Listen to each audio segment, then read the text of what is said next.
Shalom, kita bersuah lagi dalam ringkasan pelajaran Sekolah Sabat, pelajaran yang ke-9 yang bertajuk Penciptaan Kejadian sebagai dasar bahagian yang kedua.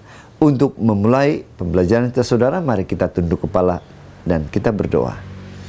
Bapa di syurga, terima kasih karena bersama dengan kami dalam pembelajaran Sekolah Sabat kami pada minggu ini. Dalam nama Yesus kami berdoa. Amin.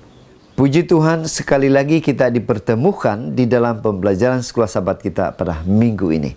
Nah saudara, pertanyaan besar Sekolah Sabat kita pada minggu ini ialah, adakah Alkitab mengajar pandangan kosmologi yang kuno dan tidak ilmiah? Adakah cerita Alkitab hanya dipinjam dari bangsa kafir di sekeliling? Adakah cerita Alkitab disesuaikan oleh tempat dan waktunya? Atau apakah sifatnya yang diilhami meninggikan kita untuk melihat asal-usul yang lengkap dalam kerangka kerja ilahi? Juga seperti biasa saudara, di screen dipaparkan ayat-ayat Alkitab yang membantu kita dalam pelajaran pada minggu ini. Ayat hafalan kita di dalam Mazmur 19 ayat 1 mengatakan, langit menceritakan kemuliaan Tuhan dan cakrawala memberitakan pekerjaan tangan-tangannya. Saudara, ahli sains awal percaya bahwa kerja mereka telah mendedahkan tentang hasil karya ciptaan Tuhan. Selepas revolusi Prancis, sains abad ke-19 mula beralih daripada pandangan teistik, yaitu evolusi, kepada suatu yang berdasarkan kejadian semula jadi dan materialisme. Idea filosofi ini dipopularkan oleh Charles Darwin on the Origin of Species 1859. Sejak dari itu saudara, sains telah semakin menjauhkan diri daripada asas Alkitabiahnya. Namun kejadian tetap menjadi asas kepada keutuhan kitab suci yang benar. Mari kita pelajari konsep-konsep asas di dalam bab pertama kejadian dan bagaimana konsep-konsep itu memberi kesan kepada seluruh Alkitab dan sejarah. Itu sebabnya saudara, pada minggu ini kita membahagikan pembelajaran kita kepada beberapa topik untuk memahami lebih mudah mengenai pelajaran kita hari ini, yaitu penciptaan, apakah bumi ini rata? Kemudian yang kedua, penciptaan dalam pustaka purba. Kemudian yang ketiga, penciptaan dalam buku Kejadian lawan kekafiran. Keempat, penciptaan dan masa. Kemudian kelima, penciptaan dalam keseluruhan kitab suci. Mari kita ke topik yang pertama, mengenai dengan penciptaan. Apakah bumi ini rata? Betulkah bumi ini rata? Bagaimana membuktikannya? Apa kata Alkitab tentang hal ini? Ayub 9 ayat 6 mengatakan, yang menggeserkan bumi dari tempatnya sehingga tiangnya bergoyang-goyang. Apa yang kita boleh belajar di sini di dalam tajuk pertama kita saudara mengenai dengan bumi yang rata? Sebilangan orang percaya bahwa bumi tidak rata karena beberapa petikan seperti yang terdapat di dalam Ayub secara harafiah, seolah-olah ditopang oleh tiang dan dibatasi oleh 4 sudut literal, Wahyu 7:1. Namun buku Ayub juga menjelaskan bahwa bumi tidak tergantung pada apa-apa, Ayub 26 ayat 7. Kita mesti mengambil kira bahwa banyak ungkapan ini menggunakan ucapan puitis. Walaupun kita tahu bahwa bumi itu bulat dan tidak rata, Amsal 8, Yesaya 40, kita masih menggunakan 4 titik kardinal. Kita juga mengatakan bahwa matahari terbit dan terbenam.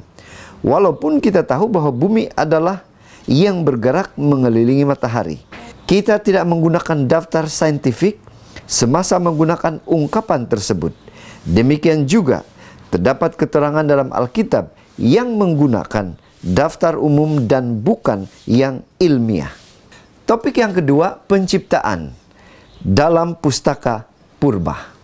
Bagaimana penemuan kuno tentang penciptaan membuktikan kesahihan Alkitab dan apa kata Alkitab mengenai perkara ini?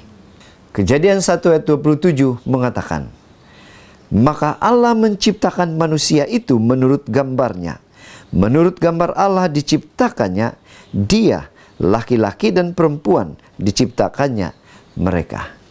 Terdapat kisah lain seperti epik Atrahasis yang mengisahkan konsep penciptaan Akkadian.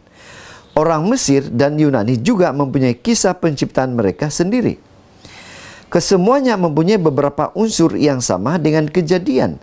Misalnya, penggunaan tanah liat, tetapi juga perbezaan yang besar. Dalam cerita bukan Alkitab, manusia diciptakan sebagai tindakan egois atau karena persaingan antara Tuhan. Ini adalah penyesatan kebenaran yang menyembah berhala. Hanya Kejadian yang memperkenalkan penciptaan umat manusia sebagai hasil cinta Tuhan yang Maha Kuasa, tanpa mementingkan diri sendiri sama sekali. Dan untuk memahami cerita penciptaan ini dalam konteks purba atau kuno, kita harus membezakan apa pahaman dunia kuno dengan Alkitab. Nah saudara, apa perbedaan Tuhan dalam buku Kejadian dengan dewa-dewa? Dalam Atrahasis, manusia bekerja untuk dewa-dewa supaya dewa dapat berehat.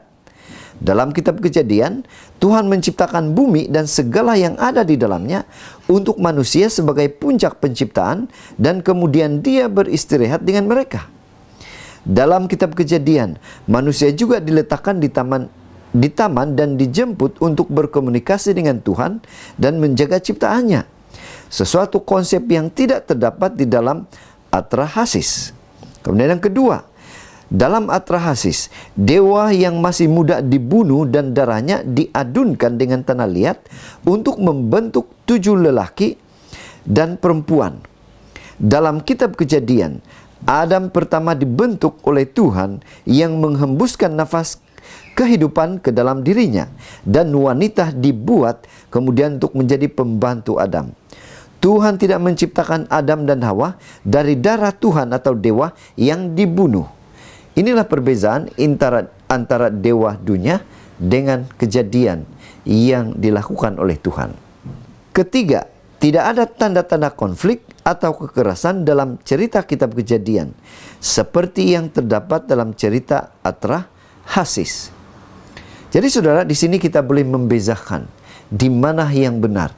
Apakah penciptaan Tuhan yang benar atau penciptaan dewa? Seterusnya saudara, kita ke tajuk yang ketiga, yaitu penciptaan dalam buku Kejadian lawan kekafiran. Bagaimana buku Kejadian melawan teori kekafiran yang tidak alkitabiah? Kejadian 1 ayat 1 mengatakan, pada mulanya Allah menciptakan langit dan bumi. Apa arti ayat ini saudara? Di dalam konteks kita melawan teori kekafiran. Mengapa matahari dan bulan tidak disebutkan namanya? Dalam banyak budaya, matahari dan bulan adalah dewa yang sebenarnya merupakan sebahagian dalam penciptaan bumi dan manusia. Namun contohnya, orang Mesir percaya bahwa matahari, Ra, mencipta semua bentuk kehidupan. Oleh itu, benda-benda langit dipuja oleh hampir semua budaya pada zaman dahulu. Namun buku Kejadian memperjelaskan kepada kita, Tuhan menciptakan mereka untuk fungsi tertentu. Mereka hanya lampu sebagai penerang dan tidak hidup sama sekali. Tidak ada Tuhan-Tuhan lain dalam penciptaan yang harus kita sembah. Semuanya benda yang Tuhan cipta, diciptakan dengan tujuan. Hanya Tuhan pencipta kita yang layak kita sembah. Jadi saudara, di sini menjelaskan kepada kita bahwa teori kekafiran itu tidak alkitabiah seperti yang Tuhan firmankan di dalam penciptaan pada mulanya. Seterusnya saudara, dalam tajuk yang keempat, penciptaan atau penciptaan dan masa. Saudara, bagaimana penciptaan dan masa ini boleh dikaitkan? Kita baca dalam 1 Tawarik 1 ayat 1 sehingga 4. Adam, Set, Enos, Kenan, Mahalel, Yared, Henok, Metuselah, Lamek, Nuh, Sem, Hem, dan Yafet. Kalau kita membaca ayat ini saudara, apa yang Anda faham, mengerti di dalam tajuk yang keempat ini, mengenai dengan masa dan penciptaan? Kita lihat saudara, terdapat satu elemen yang menjadikan silsilah ini unik di dalam Alkitab. Ia mengandungi unsur masa yang disebut kronogenealogi. Ia mengandungi satu mekanisme maklumat keturunan yang saling bersambungan di samping rentang masa. Dengan demikian, setelah orang pertama hidup X tahun, dia menjadi bapa kepada orang kedua. Orang pertama selepas dia memperanakan orang yang kedua berumur Y tahun. Dia melahirkan anak laki-laki dan anak-anak perempuan yang lain. Kejadian 5 menambah ungkapan formula itu. Orang pertama mencapai umur Z tahun. Sistem bersambungan ini akan menghalang daripada menghapuskan generasi tertentu atau menambahkannya. Kejadian 5 dan 11 mengandungi garis keturunan yang berterusan seperti yang diperkuatkan oleh 1 Tawarik 1 ayat 18 hingga 27, di mana tidak ada generasi yang ditambahkan atau hilang. Dengan cara ini, Alkitab menafsirkan dirinya sendiri. Namun dalam beberapa dekad kebelakangan ini, ada cobaan untuk menafsirkan semula Kejadian 5 dan 11 untuk memuatkan umur yang lebih lama. Apabila beberapa data arkeologi dan sejarah ditafsirkan oleh manusia yang tidak lari daripada kesalahan, ini menimbulkan persoalan serius mengenai kebolehpercayaan rekod Alkitab. Tetapi kita tahu bahwa kita boleh mempercayai Alkitab. Dua bab ini menghubungkan Adam dengan seluruh keluarga manusia. Bab-bab ini juga menghubungkan Tuhan dengan manusia. Kejadian 5 dan Kejadian 11, 10 hingga 26 menunjukkan kepada kita bahwa umat Tuhan terhubung dengan manusia yang diciptakan Tuhan pada hari ke-6 ketika dia menciptakan bumi. Manusia itu adalah Adam. Seterusnya saudara, tajuk yang terakhir topik perbincangan kita ialah penciptaan dalam keseluruhan kitab suci. Apakah seluruh Alkitab membuktikan penciptaan yang Alkitabiah dalam buku Kejadian? Roma 5 ayat 12 mengatakan, sebab itu sama seperti dosa telah masuk ke dalam dunia oleh satu orang, dan oleh dosa itu juga maut. Demikianlah maut itu telah menjalar kepada semua orang, karena semua orang telah berbuat dosa. Apa kaitan ayat ini dengan penciptaan?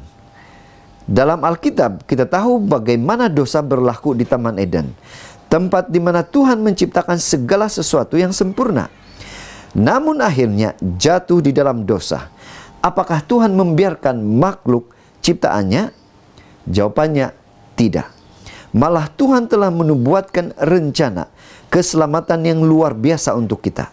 Itu sebabnya dasar keyakinan kita didasarkan di buku Kejadian.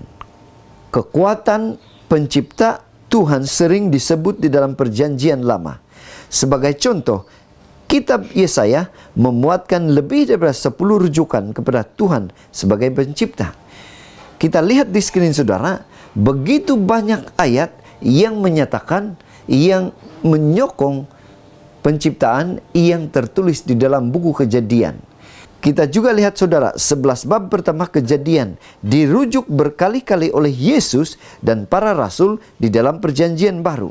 Dan ayat-ayat itu boleh dilihat di skrin yang boleh membantu kita dalam pemahaman sekolah sahabat kita. Terdapat juga sebutan mengenai penciptaan sebagai landasan doktrin yang sama pentingnya dengan dosa dan penebusan. Artinya saudara, Alkitab akan kehilangan kesatuan dan kebolehpercayaannya tanpa asas Kejadian. Jadi kita boleh melihat di sini saudara, bahwa seluruh Alkitab telah menyokong penciptaan yang terjadi di dalam buku Kejadian. Jadi ini meyakinkan kepada kita bahwa Alkitab menerangkan segala sesuatu yang benar adanya tentang penciptaan. Pena inspirasi juga menjelaskan, menegaskan kepada kita. Telah ditunjukkan kepada saya bahwa tanpa sejarah Alkitab, geologi tidak membuktikan apa-apa. Peninggalan-peninggalan yang terdapat di dalam tanah memberikan bukti tentang banyak aspek yang berbeza pada masa lampau daripada yang ada sekarang. Tetapi masa kewujudan peninggalan-peninggalan ini dan beberapa lama tempoh ia berada di dalam tanah hanya dapat difahami oleh sejarah Alkitab. Ia mungkin tidak salah untuk membuat andaian di luar sejarah Alkitab, jika pendapat kita tidak bercanggah dengan fakta yang terdapat dalam kitab suci. Tetapi apabila manusia meninggalkan firman Tuhan berkenaan dengan sejarah penciptaan dan berusaha untuk menjelaskan karya-karya kreatif Tuhan berdasarkan prinsip-prinsip alam semula jadi, mereka berada dalam ketidakpastian yang tidak bertepi. Bagaimana Tuhan selesai mencipta semua ciptaan hanya dalam 6 hari harafiah atau literal, tidak pernah didedahkan kepada manusia yang fana. Kerja-kerja kreatifnya tidak dapat dipahami sama seperti kewujudannya. Jadi saudara, dari pelajaran sekolah Sabat kita pada minggu ini, kita boleh menyimpulkan bahwa firman Tuhan dalam buku Kejadian dan seluruh Alkitab menceritakan tentang bagaimana Tuhan menciptakan dunia ini. Dari buku Kejadian juga memberi keyakinan kepada kita, walaupun banyak teori yang menyerang fakta penciptaan yang benar, namun Alkitab tetap menjadi sumber yang paling dipercayai dalam karya penciptaan Tuhan. Jadi saudara, begitulah ringkasan pelajaran sekolah Sabat kita pada minggu ini. Semoga membantu kita dalam pembelajaran sekolah Sabat kita. Tuhan memberkati. Mari kita berdoa. Bapa di surga, saat ini sekali lagi kami bersyukur dan berterima kasih karena bersama dengan kami dalam pembelajaran sekolah Sabat kami pada minggu ini. Terima kasih Engkau menjawab dan mendengar doa kami. Dalam nama Yesus kami berdoa. Amin.